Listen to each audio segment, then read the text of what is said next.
Hey guys, Carl from Purple Moose Plays. Today I'm taking a look at a prototype of the upcoming game Pilfering Pandas from Wren Games and designers Janice and Stu Turner, in which players find themselves taking on the role of a panda, stealing food from the other animals in the zoo, trading that food with the meerkats for their assistance in outsmarting the zookeeper and ultimately escaping the zoo. This is an updated take on a rummy variant called Benny that the designer used to play with her grandmother growing up. And she decided she wanted to sort of fix up the lower player count rules and add on a co-op and a solo mode to the game as well. I'm going to be taking a look at that solo mode to see how well the solo mode works with this game, and also to see how much of that sort of classic card game feeling comes through in this, and how much of a modern board gaming twist has been added on top of that as well. I do have to mention that I was given a copy of this prototype from the publisher for this preview. But with that being said, let's head down to the table for a solo playthrough, and then I'll meet you back up here to let you know what I think of the game. To set up a solo game of Pilfering Pandas, begin by placing the escape track out on the board, placing the zookeeper token on this orange start space here, and the panda token where it says 1P right here on the 7 space. If you were playing on the hard mode, you'll start on 6, but we'll be playing in the normal difficulty, so we're going to start right there on 7. Next, we're going to place out the panda movement card, zookeeper movement card, the turn order card, and the actions card. These are just player reference cards that might be helpful to us as we're playing the game. We'll also place this multi-card pickup rules over here. It's not going to be as useful in the solo game because a lot of these rules are changing, but this is just going to be a good sort of table marking space for me as we play. Next, we're going to select one of the pandas at random to give us a special ability that's one use for the game. And I will be playing today with Sulin, the nimble panda. And it says their ability is to swap one card from my hand with any one card in the hideout. And you'll see what that means after we get into the gameplay. But I'm going to set that down here. Then we need to select 2 meerkat cards for the game. So I'm just going to shuffle these up and take 2 of them at random.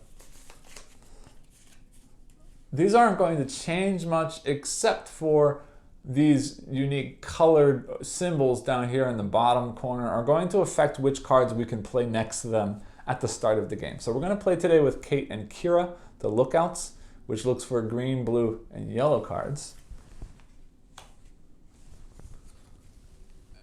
And Riley, the digger, who's looking for blue, yellow, and purple cards. Finally, we're going to set up the game deck itself. And for the solo game, we're first going to remove all of the 8s and 9s from the deck. And we're going to add 3 of these key cards into the deck. For the normal mode, there's also these optional foiled plan cards that you're going to add a little bit more of a twist. They're sort of event cards that ruin things for you mid-game. For the normal game, you can optionally add 2 of these to the deck, so I will go ahead and do that. So I'm going to shuffle those up and select 2 of them at random. 1, 2. And those will get shuffled in with this other normal deck of cards that, again, includes 3 of those key cards. But these will get shuffled into the bottom 2/3 of the deck. So first I want to shuffle this deck. Then we'll split that deck into sort of 1/3 and 2/3 and mix these foiled plan cards somewhere into that bottom 2/3 of the deck. So we'll give that a good shuffle, put that on the bottom, and then we'll place the other cards on top to form our deck. To continue setup, we will deal ourselves 6 cards.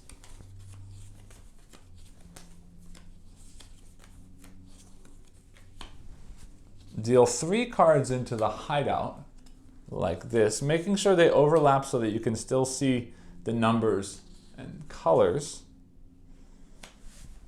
And then for the solo game specifically, you're going to deal 3 more cards in the center here, which is going to be called the secret stash.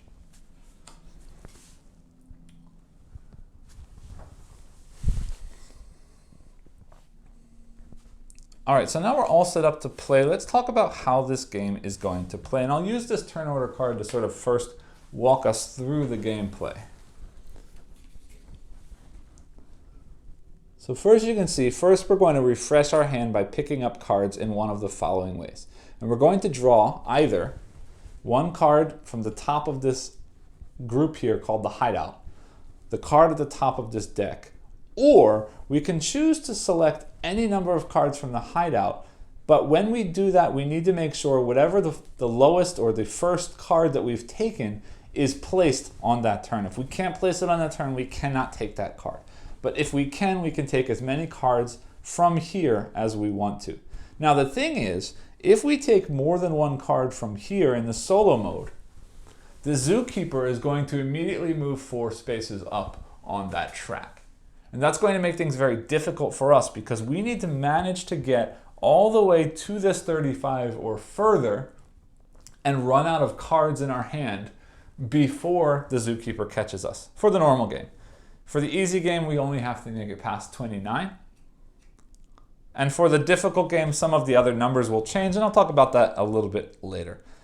But anyway, by taking multiple cards here, we're going to make this zookeeper run up fast on us. So that's not something we want to do often. Generally, we'll be taking one card from here or from the top of the deck here into our hand. The next thing you can do, or the next thing you will do on your turn, is you may perform any number of actions as many times as you wish.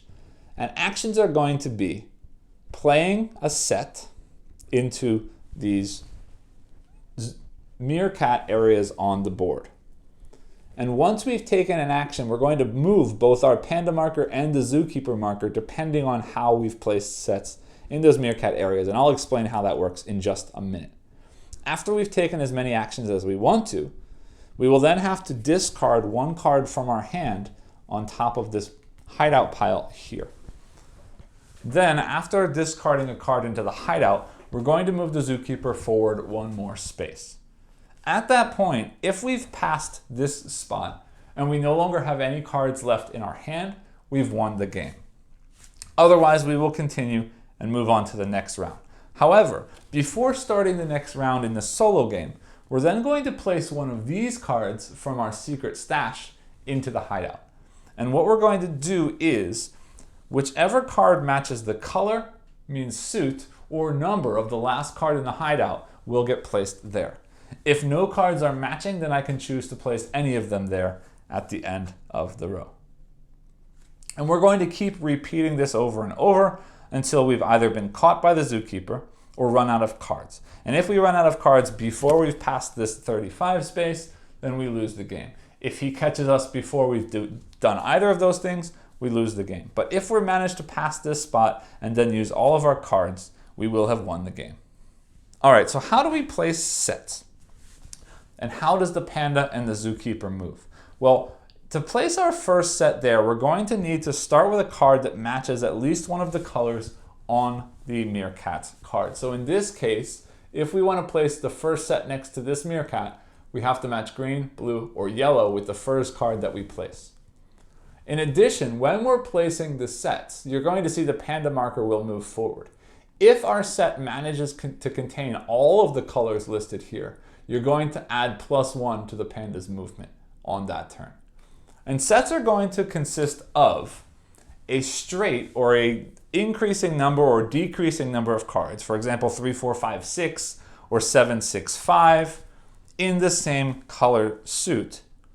Or several cards with the same number value of differing suits.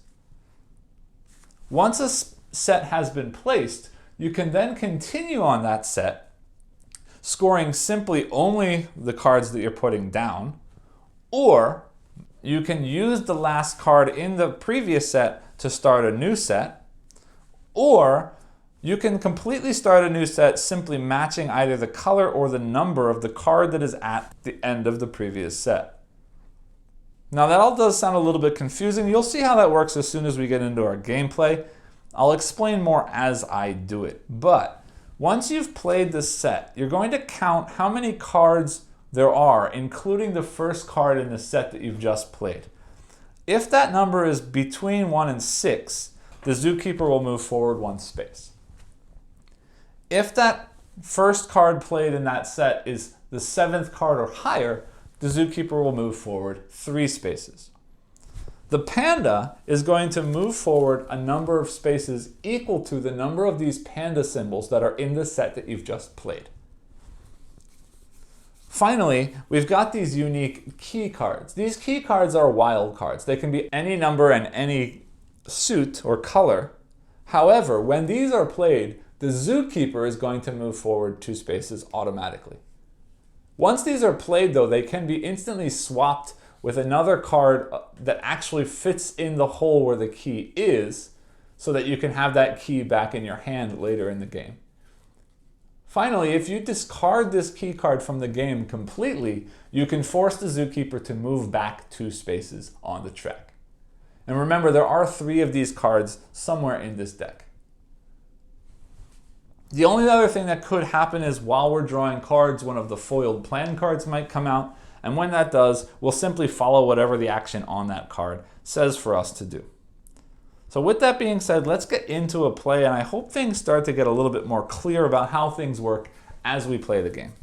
So let's take a look at our hand, and I get very lucky.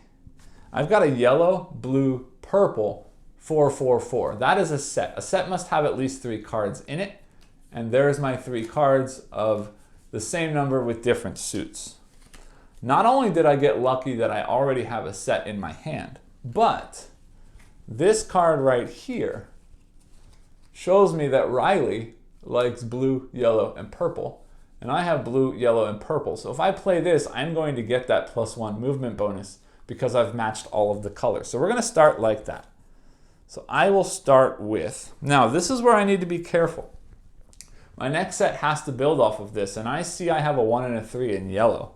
So I would not mind putting the yellow last so I can build off that in a future turn. But I'm already jumping the gun because the first thing I need to do on my turn is take a card. I know I want to play this 4-4-4. I wouldn't mind aiming for that 5 to add to my set later. But before I do that, I gotta get it into this hideout to take it. 3s wouldn't be bad if I can play off of this 3 later. But I think I'm going to take random just to see what I get. And I've got, oh, another key card. All right, so we are going to play like I said. We will discard this 4-4-4 at this position because it matches the color. Now, before I do that, let me show you up close one more time. Here I've got 1, 2, 3, 4 pandas, so I'm going to move forward 4 spaces +1 for matching all of the colors at that location. So I move forward 1, 2, 3, 4, 5 spaces. Now, of this hand that I played, the first card in this set is the first card at this meerkat location, so the zookeeper will move forward 1 space only. And I'm going to turn this card sideways, so when I play another set on that later, I will remember that I am starting from the 3rd card.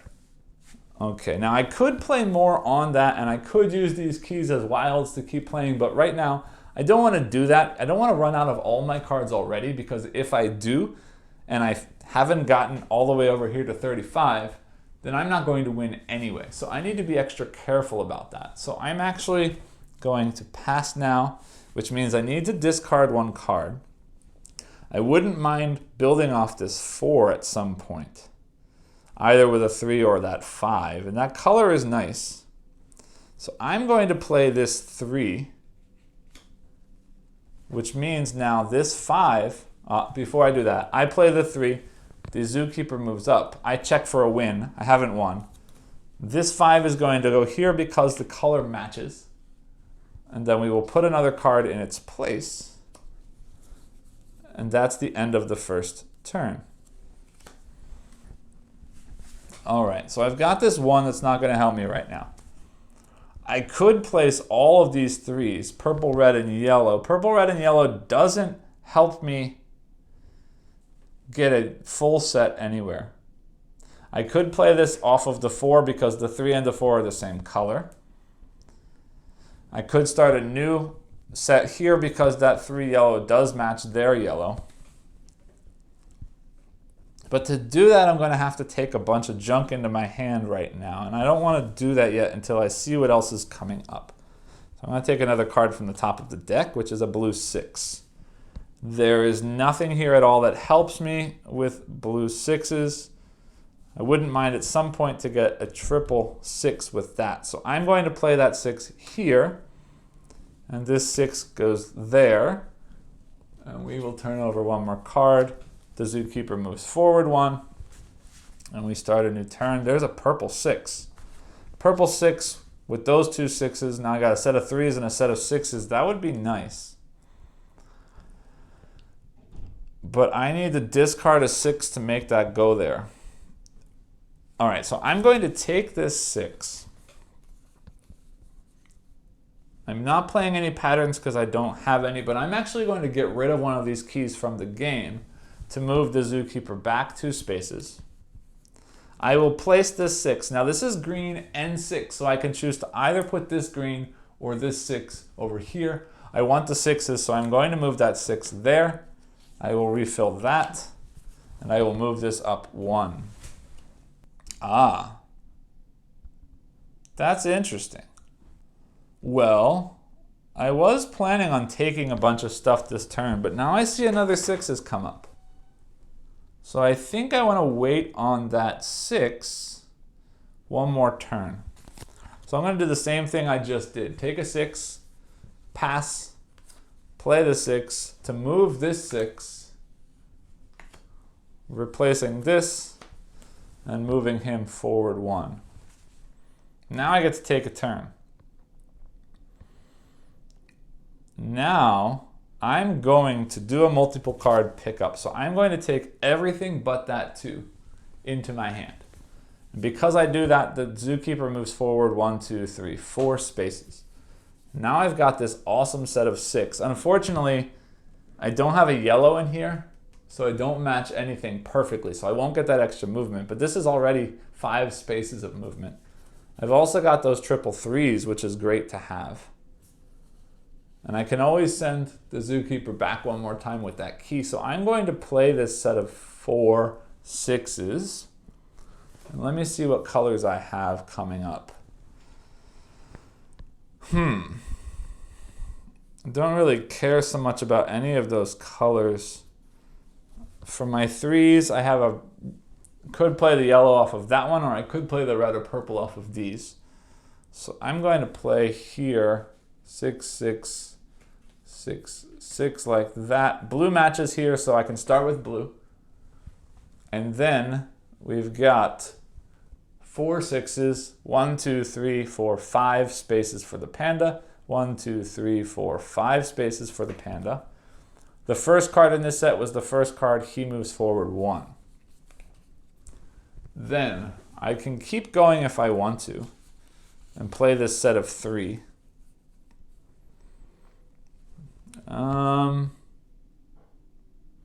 Sure. I'm going to play this set of 3 at the bottom. I wish I had a blue 3. That would be really nice, but I don't.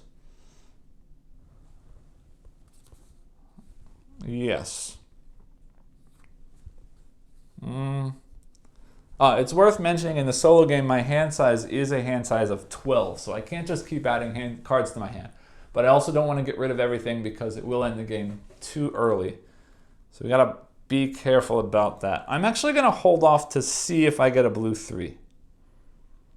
Because then I can score a bonus here, which would be very good to do. So I'm going to wait. I've always got this key to send him back if I want to. I'm going to place here. Now, there's one more thing. If ever this deck has less than 3 cards after I've played, I'm going to add cards up to 3 before I add the card from the secret stash. So that means whatever I play this turn is not going to affect anything here.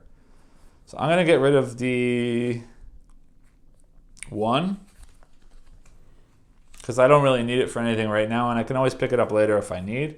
And we are going to add a 3rd card there, which is a green 3.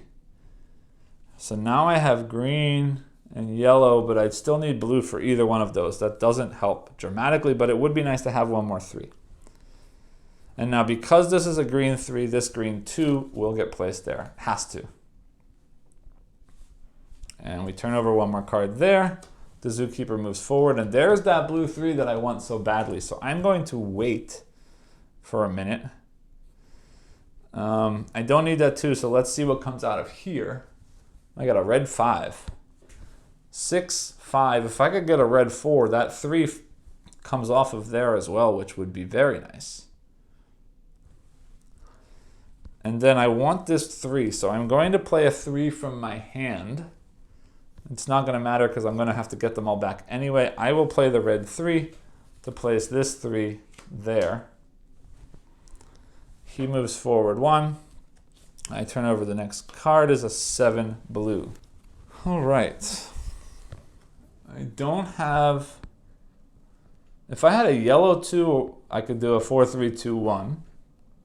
And I could do with that key card. I don't really need to have that, but I don't want to do that yet because we got time. I want those 3s.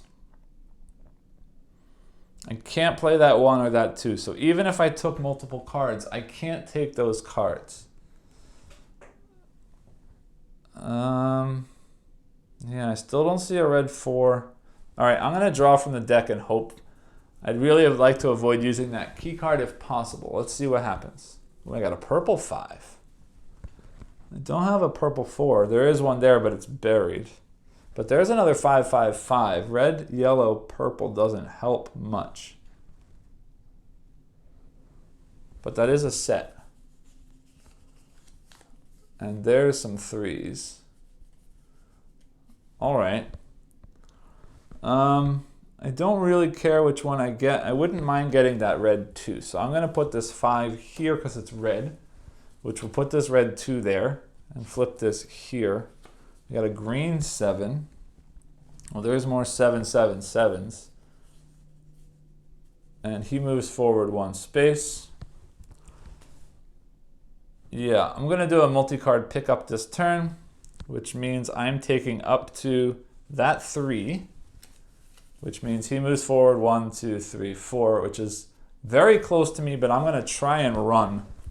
And we will do that with 3s. So let's see what we got here. Let me put some stuff down. I've got 5 3s there, which is going to be amazing for me. But I want to see what I can do with that later. If I end with a green or a red, and I potentially get a 1 and a green or red later, which I don't have yet, I could make a run out of the 3s here. And this 3 gets me double pandas.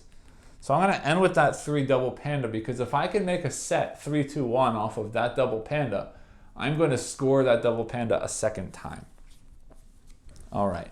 And we see here that I have blue, yellow, and purple. Whoops, that's green. Blue, yellow, and purple, which matches here, blue, yellow, purple. So if I play that here, then I'm going to get the bonus. And I need to match the color or number of the last card in the set, so I need to make sure the yellow 3 goes first, so it matches.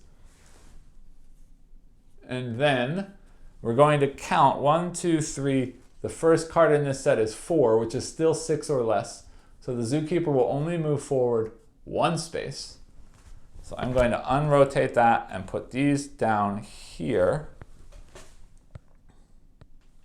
I score 1, 2, 3, 4, 5, 6 plus a bonus. 1, 2, 3, 4, 5, 6, 7. That was only the 4th card placed, so he moves forward 1. But now we've got a lot of cards there. So if I play there again, he's going to move forward 3 next time instead of just the 1 space. Now, I've got 2, 2, and a set of 5s.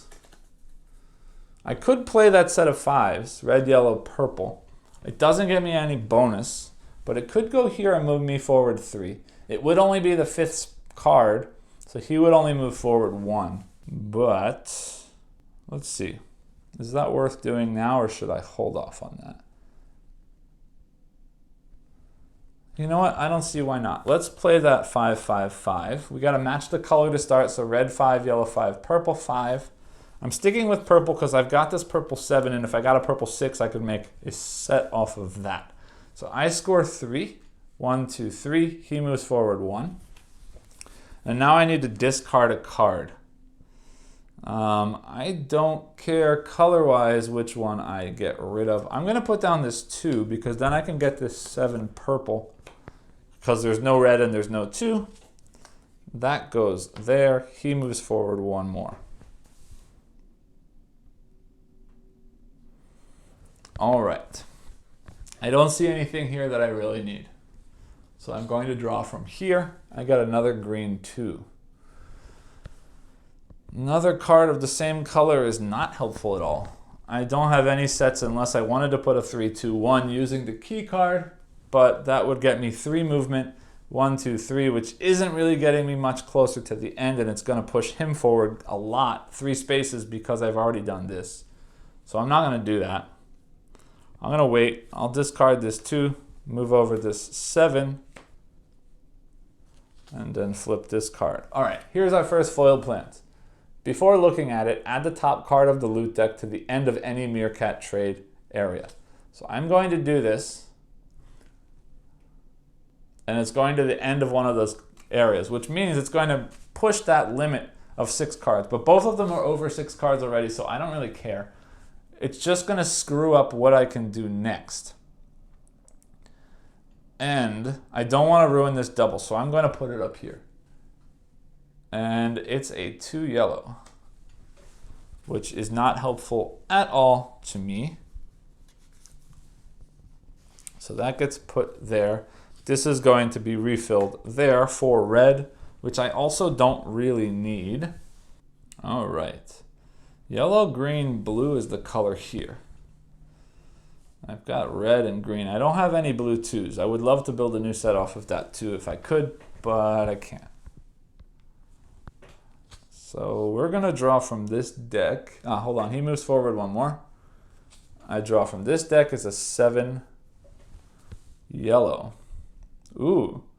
Yellow, green, blue gets me this one. Bonus. Here's a green. Here's a blue. I could bring that 7 in for an extra point just because. So on this turn, I'm going to drop this 7, which means this 7 comes over, which sets me up really nice for the next turn. This fills in here, which is foiled plans. Let's see what we get. Each player must take 1 random card from their player on the left. Means this gets refreshed here. Player on my left is this player. So I'm going to mix these up and take one of those at random, which is going to be a blue 5. And they're going to do the same thing. They're going to take one of these cards at random, which is going to be, oh, my key card. That's sad, but it's okay. It goes there. And this blue 5 would have been nice to have if this 5s was still open, because I would have gotten 2 points for this just by adding it to that row of 5s that's already there. But that's too late now. All right, then I want to, I've got 7s a lot here, and I've got 2s a lot here, but I already have the green 2. 7s and 2s. How many spaces away from the end? 1, 2, 3, 4, 5, 6, 7, 8 spaces away from the end. This set of 7s is getting me 1, 2, 3, 4, 5, 6 spaces.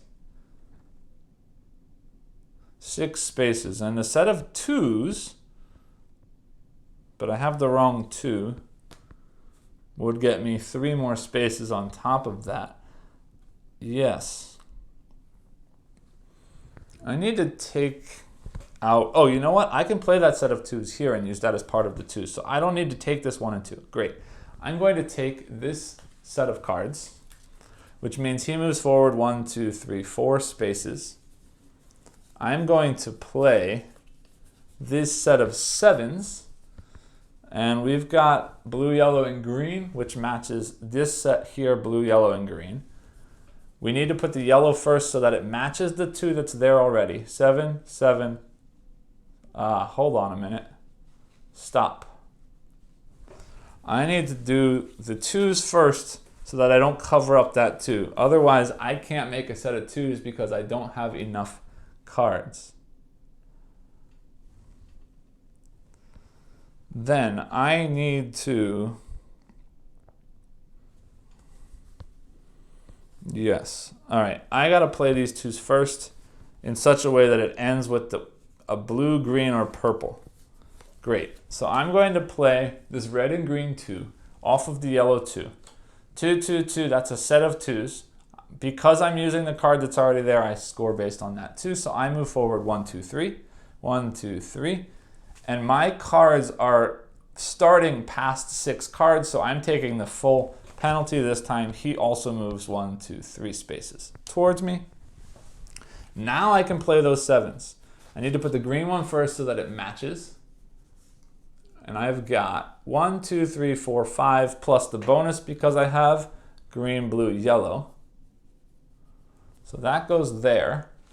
And I move again 1, 2, 3, 4, 5 plus 1 is 6. 1, 2, 3, 4, 5, 6. He moves forward 1. No, sorry, 3, 2, 3 because there's a lot of cards there. And then I'm going to discard 1 card. The problem is I have 2 cards and I need to get rid of all of my cards to win. There's nowhere for me to put this 2 unless I had a green 1 and I could play off of that 3. I don't. There's nowhere to put this 5 unless I have 2 more 5s. There's 1 here, but not 2 yet.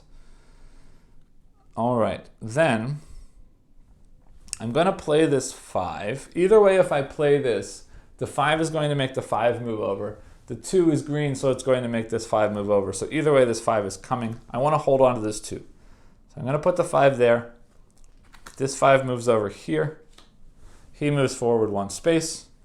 And this goes right there. That's the one that I need. So I'm going to take this 5, pass, put this 5 back down. Means this 1 moves over here. He moves forward 1. I turn over the next card. Now on my next turn, I'm taking the 1. And then I'm going to play this 2-1 as a 3-2-1 in green. I move forward 1, 2, 3, 4 spaces. 1, 2, 3, 4 spaces. He moves forward 1, 2, 3 spaces. I am out of cards. I am past the space. I haven't been caught by the zookeeper. I win the game. Now normally this is where I would show you the components of the game, but this is just a prototype. Everything you see here is sort of handmade on sort of slightly thicker paper. The only thing I can show you is some of the artwork on the cards themselves, because I imagine most of that will stay as is. And I really, really, really like the artwork here. It's these sort of geometric shape, almost paper cutout looking artwork. The animals here have great character. I really, really, really like the design or the look of the characters and the artwork in this game. Otherwise, I can't really speak to any of the other components because, as I said, this is a prototype and everything is subject to change. So meet me back up top and I'll let you know what I think about the game.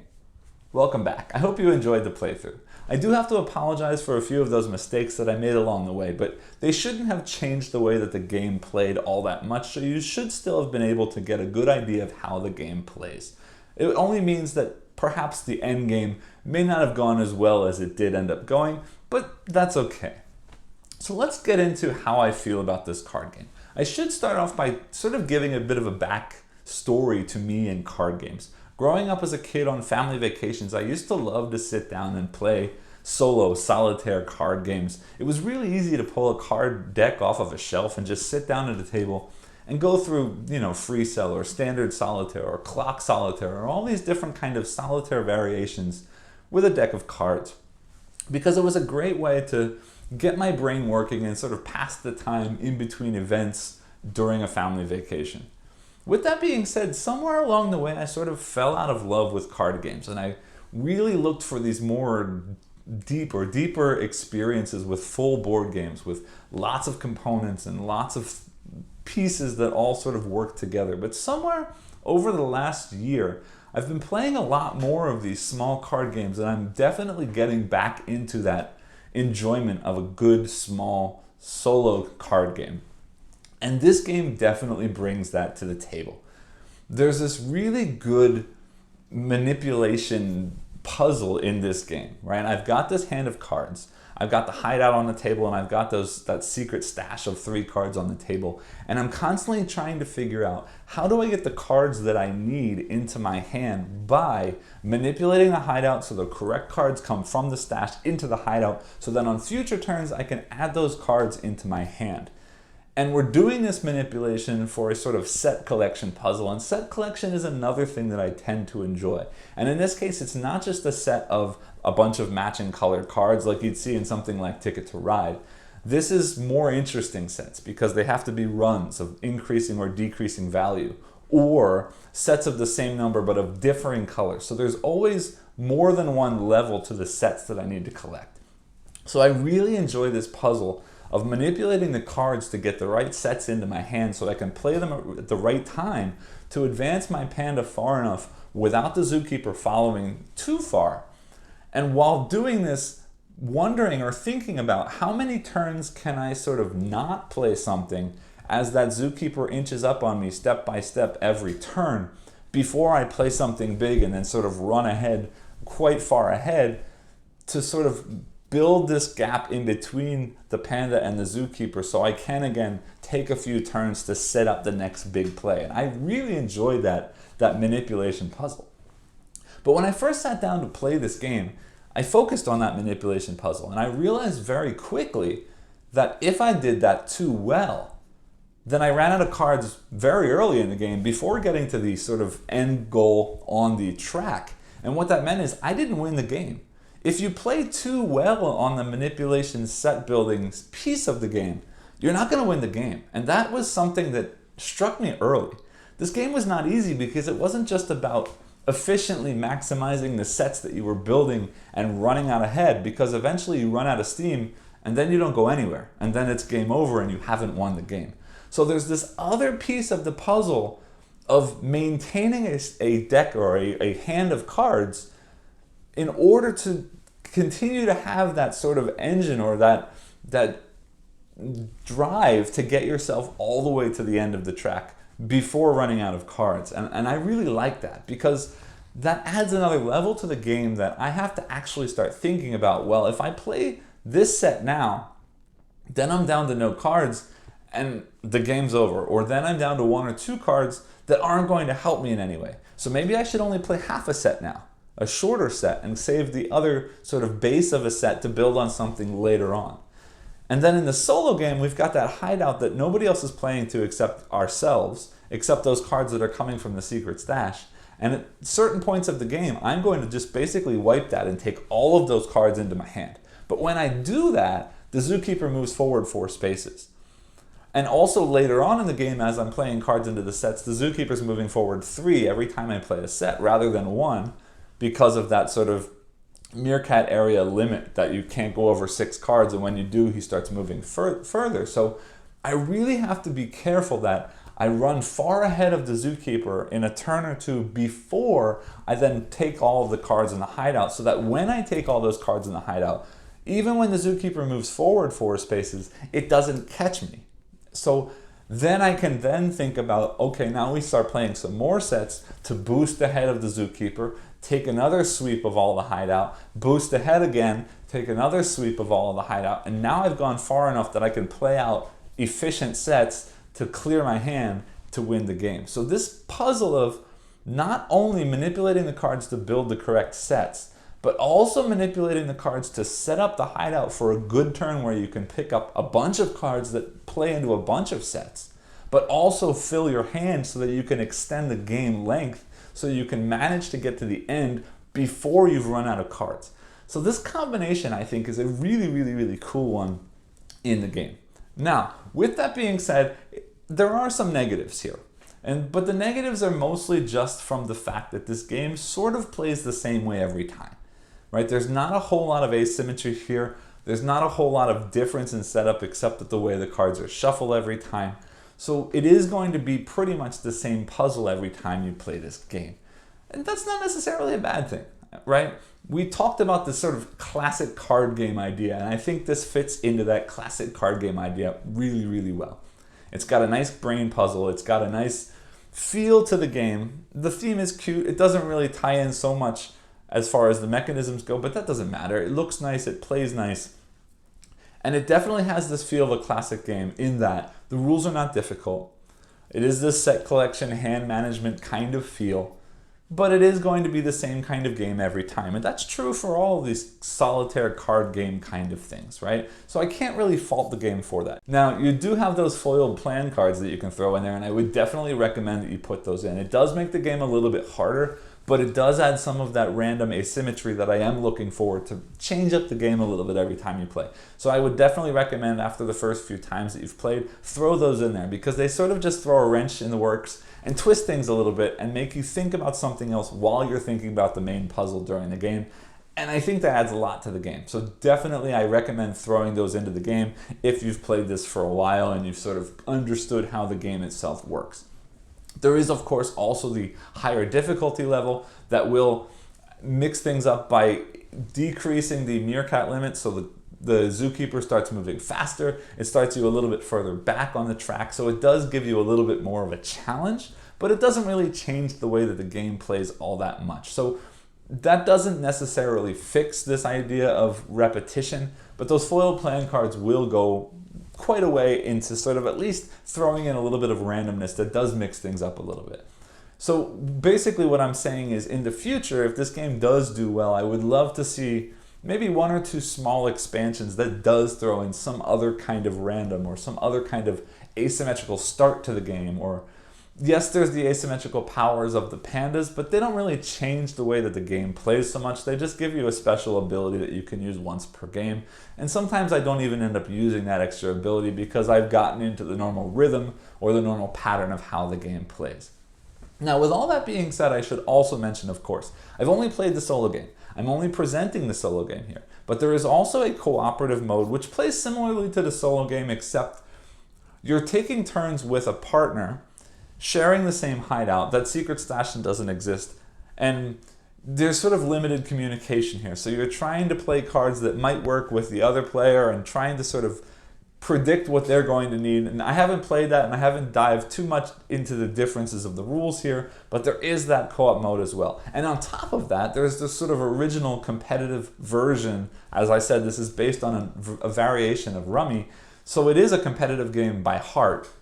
And there is that competitive game here as well, which I haven't looked at all. But what that means is I enjoyed the solo mode enough that I would get this to play as the solo mode. I don't know if I could recommend it strictly for the solo mode, but if I know that I would also play the co-op and I would also play the competitive mode, in that case I could definitely say this is a whole lot more attractive to me as a game to own.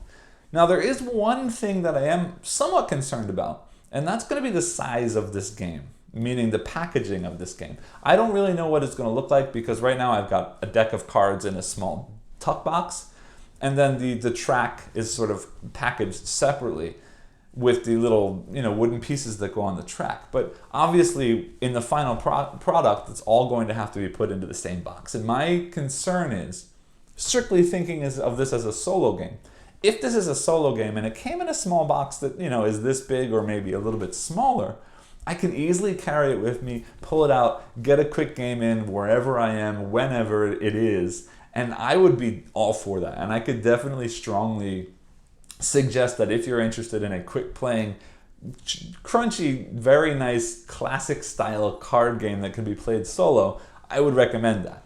But if the box size gets a little bit bigger, that's a little bit harder for me to recommend as a strictly solo game, because that does mean that I have to sort of think more about when I can play this or where I can play this, or how much I have to carry or what kind of bag I need to carry to bring it with me where I'm going.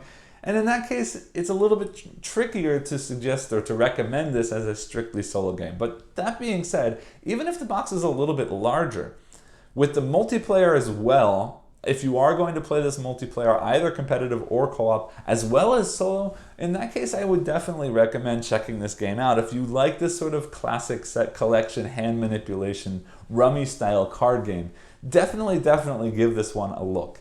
And again, even if the box is a little big, if you don't mind carrying a bigger bag, or if you've got your shelf near a table that you're always at, and you simply just pull it down off the shelf to get it played, I don't see any real reason that would keep you from getting this if you're interested in this, because the solo game is a whole lot of fun. it's just a little bit of a hassle for me to carry it with me and play it whenever I want to if the box is a little bit bigger. And again, I don't know exactly how big the box is, so this may be a problem that I have that isn't really a problem that exists at all anyway. This game is coming to Kickstarter on May 19th. If it sounds like something you'd be interested in, definitely check it out. I will put a link to the Kickstarter page down below when I've got one. I hope that you enjoyed this video. If you did, please like and subscribe below as always, and I'll see you next time. Thanks.